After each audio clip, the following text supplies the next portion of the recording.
1, 2, 3. Yes, it's the Late Late Breakfast Show with your host, Bernie J. Mitchell. Are you in? Are you in?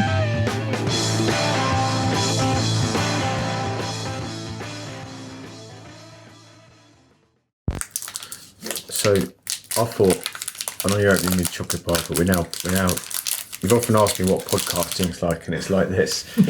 So, I'm eating a pecan naked bar. we're at the, I feel we're at the peak of our, careers here nearly, and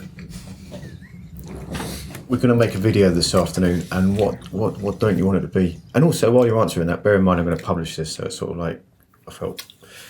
This is working out loud. Okay, so I don't want it to be one of those dreary kind of corporate type videos where you have a headshot of someone saying, and we're the greatest, brilliant, most wonderful company here in the world that can do anything to solve your problems and save you lots of money.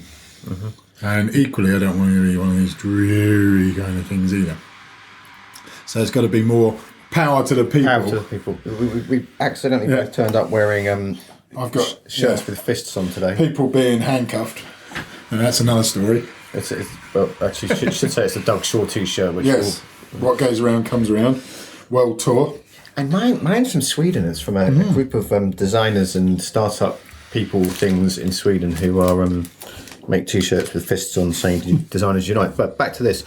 So I feel a lot of videos, people make videos, Phil, which are kind of hello, and the real magic of our co-working space is where people just come together and they collaborate, which is kind of what they do, but that's not enough, is it? It's not now. Now the pressure's on though, because now we've got to produce something very different. I thought the trick I'm trying to do here is if we take the piss out of everyone else, we'll have to come up with something really good. Yes. So I've hired my purple cow to meet me at Euston Station. Mm-hmm. And Seth wasn't available, so... you had to go to Anne Summers. Yeah, exactly. So I've got to settle for a lesser known celebrity to do the opening shots. I have a purple pen here. Are you available this afternoon? No, I'm doing this dishwasher advert. So what's the bit that makes you want to commit suicide? Other than our working relationship, but yeah, I think the thing is things that are overly corporate-y or overly salesy, and people are trying to engineer too much of a message, are the ones that are kind of become painful, a little bit paint by numbers approach to sales and marketing that a lot of companies still indulge in, because what they're offering is maybe quite a mainstream product or a mainstream thing, so the only thing they could differentiate themselves on is one manipulation versus another. So, buy one, get one free, and then someone else comes along and says buy one and get two free, and then someone else says buy one and get six free, and that's how a lot of sales and marketing and businesses kind of present themselves. And what I want it to come across is very natural and genuine about what the values of the business are, what my story is, and what it's all about, rather than yet another kind of corporate message. So Phil, recently you've had a revelation about values, and indeed, when I was at the Co-working Europe conference, at least this really happened actually. No, I'm joking. I was talking to someone, and they started ranting about values and co-working spaces. Yeah. And I went, oh, that's great. My mate Phil says that, and he went, Phil Dodson. God, of course, international celebrity. I'm supposed to be the co-working genius, and which I'm not, but yes. So the values thing has struck a chord with at least one person out of the 300 people who came to.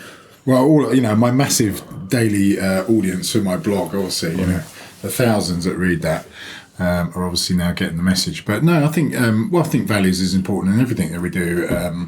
Because if you don't know what your values are, it's very difficult then to build a business that's got, it's going to be based around those values. And for me, my number one core value is freedom. So part of what I'm aiming to create here with the New World project going forward is to give people freedom of choice, so that they're free from having to be a cog in someone else's machine. They're free to be able to become a freelancer and to come and work in a space like this. Was that onomatopoeia? Yeah, exactly. I planned that one. Look, I've even got it written in my notes. So, to create freedom, and that's really important for me. So, and I think building the community around that is really important. So people can be free from not having to work for someone else, free to choose their own things in life, free to build their own thing and help them to do that. So provide workshops and other things and the right working environment, and the right people around them to help them build what they want to build. Why is freedom so important to you, other than what you just Well, said? because I've always been a rebel from the day I was born. I've never liked other people telling me what to do. I've always wanted to create my own thing and do my own thing. And I think giving people an environment to have the same is really, really important. Lots of people, the system, that dreaded thing, makes us all compliant, from parents to school to employers to the government to the media. Everything's about compliance. We're both parents and we don't make our children compliant. No, we just lock them in a cupboard under the stairs if they misbehave.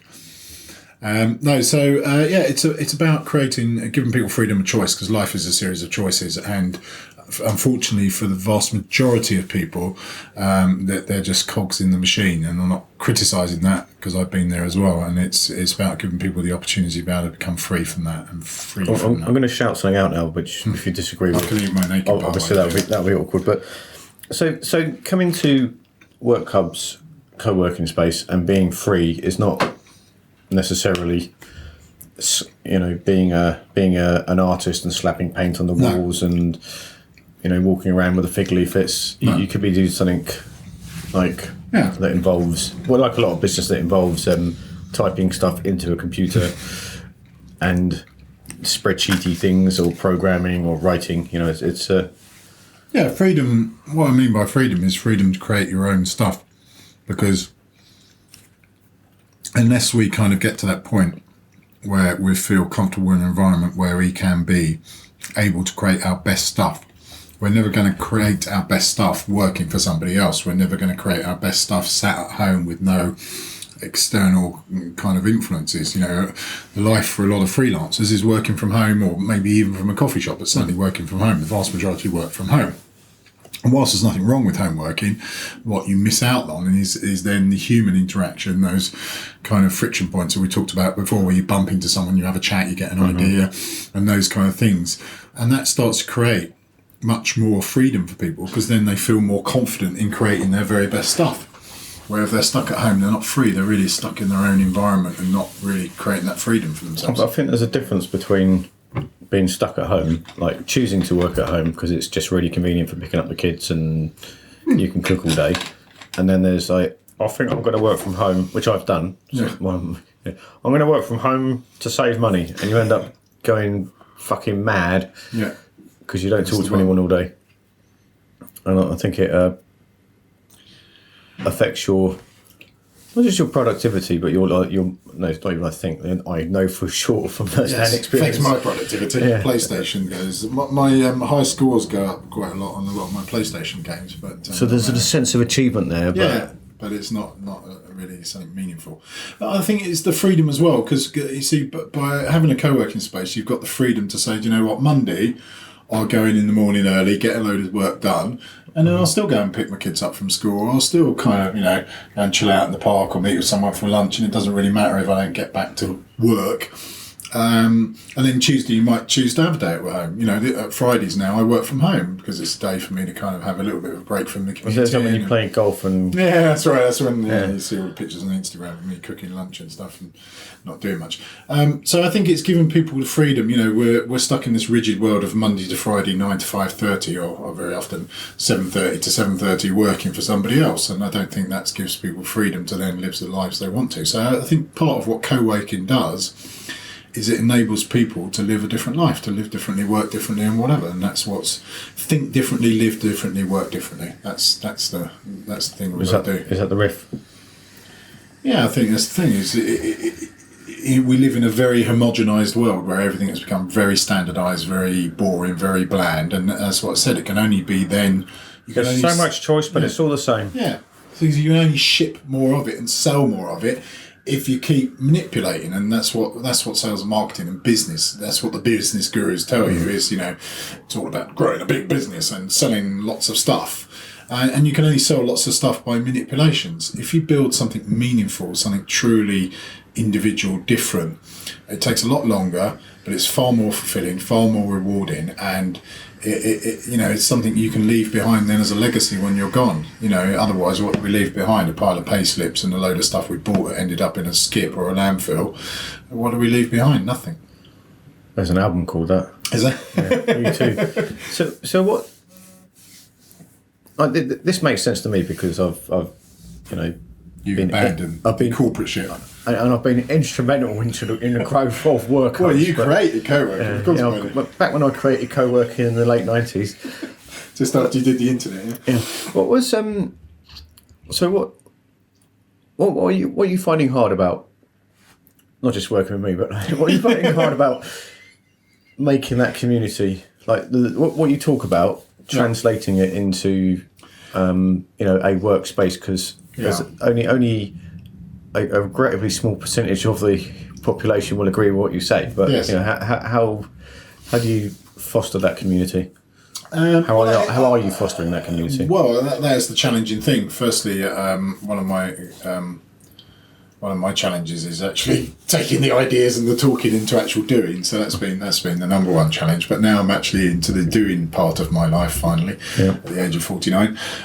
So the doing part of it is to start to create something that people want, because there's a lot of events out there. You can go onto Meetup and you could go to an event almost breakfast, mid-morning, lunch, mid-afternoon, evening. I want to do that one day. 5 days a week or 7 days a week, and you could go to all sorts of things. But I think the organised event and these sort of things is dying out a little bit because people have been completely swamped by them.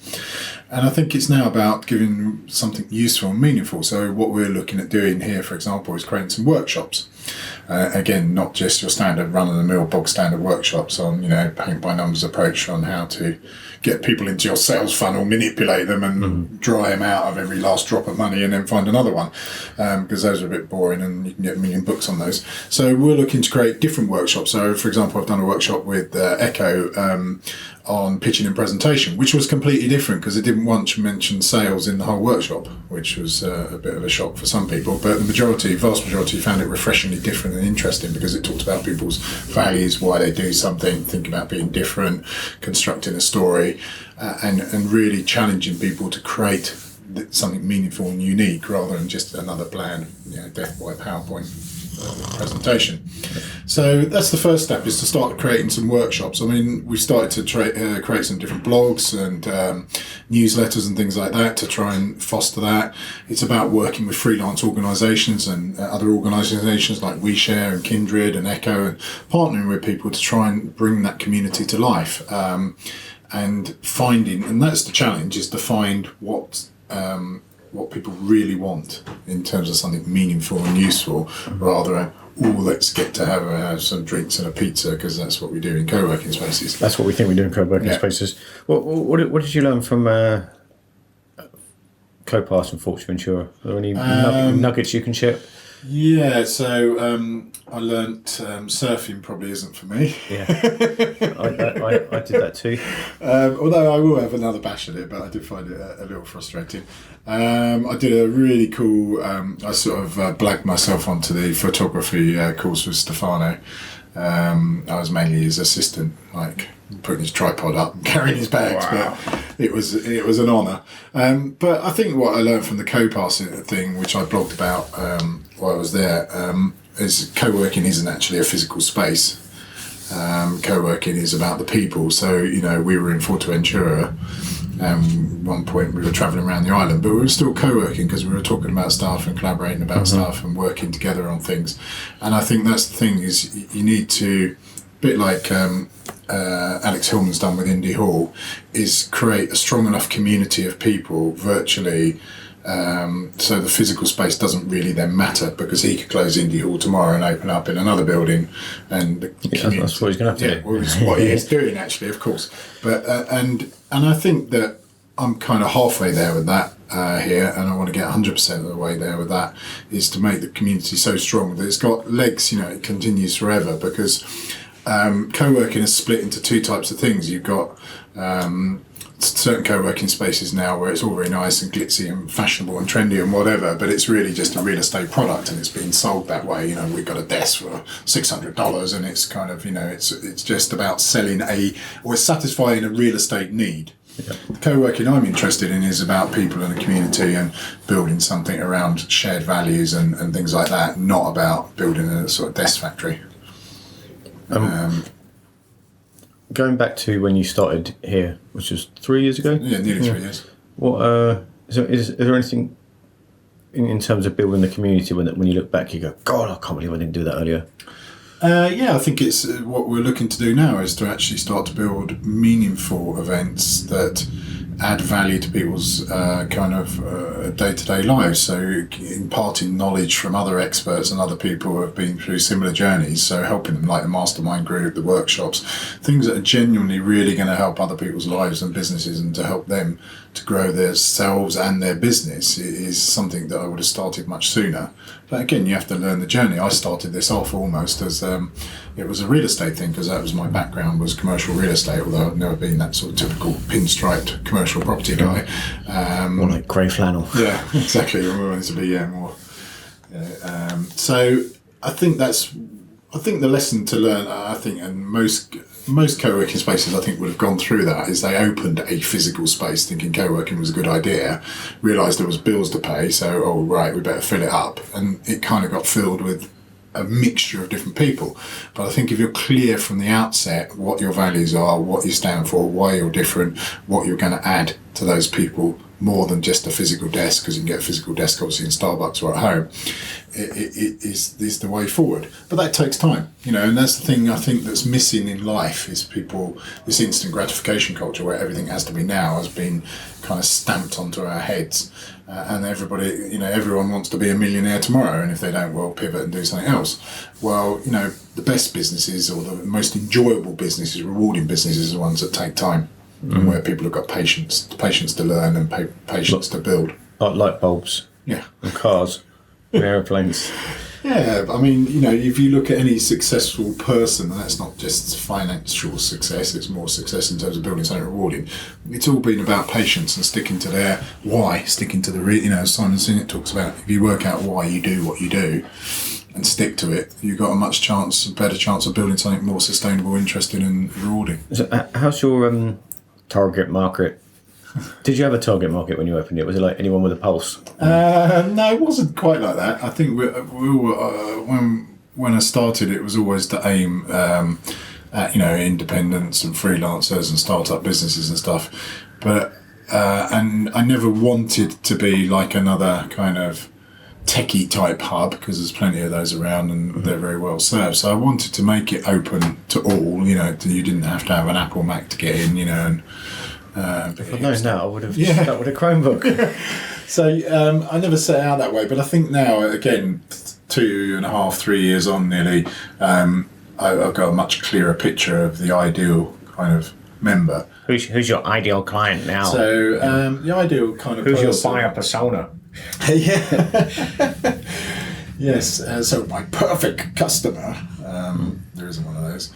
So the ideal person would be someone that shared the values. So the values of freedom, of community, being leading or innovating, wanting to have a bit of fun as well. You just said innovating. Yeah. Right. You can't say innovation on this podcast. Oh, sorry. Oops. Leadership then. Yeah. Being leaders in what they do, people who are looking for fun, realise that work is part of life, not two separate things that we lead, and also being transparent and honest and fair and open and ethical and stuff like that. So if you fit into any of those values, then this is the place for you. So no arms dealers. No, we're not having any arms dealers. We're not having any global corporations, or no genetically modified crops or. Yeah, so if you work at Monsanto, probably don't apply. Not even. And if you watch mainstream media and think that's what you should be looking at, then probably, again, not a place to come to. And for me, I just need to add this at the end, the most redeeming feature about this space is the fact that Sherlock Holmes Cafe is just around the corner. Oh, of course, yeah, we've got to mention that. Yeah. on Bakers Street, also known as North Cow Street, right next to Speedies. Yeah, so yes, world famous Outwork Hubs in Euston Street. Just a best co-working space in Euston Street. Best co-working space in Euston Street. Yeah. On a very, very serious note, Yes. so what are your hopes for 2016? Hopes for 2016 is to launch the New World Project. We'll obviously talk about that a little bit more in various things that we're coming to. But the New World Project is all about creating an alternative, because talking is one of my specialist subjects, and I've talked quite a lot about what I don't like about the existing system and how businesses are run and how people live their lives. But I started to realise that it's all very good talking about it, but it's actually better to do something about it. So rather than look at pulling something down that's already there, it's better to create an alternative that people can align to and follow and plug into. Yeah. So you create an alternative, and you have to start off somewhere, and starting off with co-working and workshops and doing different things is a good place to start, and then you build on that. But the ideal plan is to create a bigger community, and incorporate lots of different elements into that within the New World Project. So, Incorporate. Yeah. Right. Not incorporate as in global corporations, but include them. And gee, Phil, I know you blog. Where can we find you?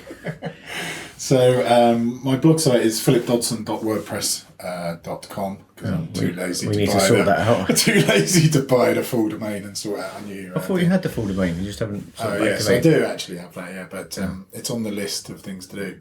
So and I'm on a mission to blog daily for a year, and I'm about 80 something days in now. So if you're really bored, you could go back and read. But they're short and snappy. Yeah, they're short and snappy. Yeah, or you can outsource the reading to someone else. Yes. And get them to call you up and tell you. I can summarise the main points for each one. Yeah. And where's the where can you find it? Outwork Hubs online. Twitter at Work Hubs, and obviously our web domain, which is www.atworkhubs.co.uk. AT. Yeah, AT. Okay, yeah. And of course you can find us in just a minute's walk from Euston Station. That's been 21 minutes and 40 seconds of sheer ecstasy. So thank you very much for your semi-valuable time today, Philip. Bye! Please go to berniejmitchell.com/podcast. Bernie would love your feedback.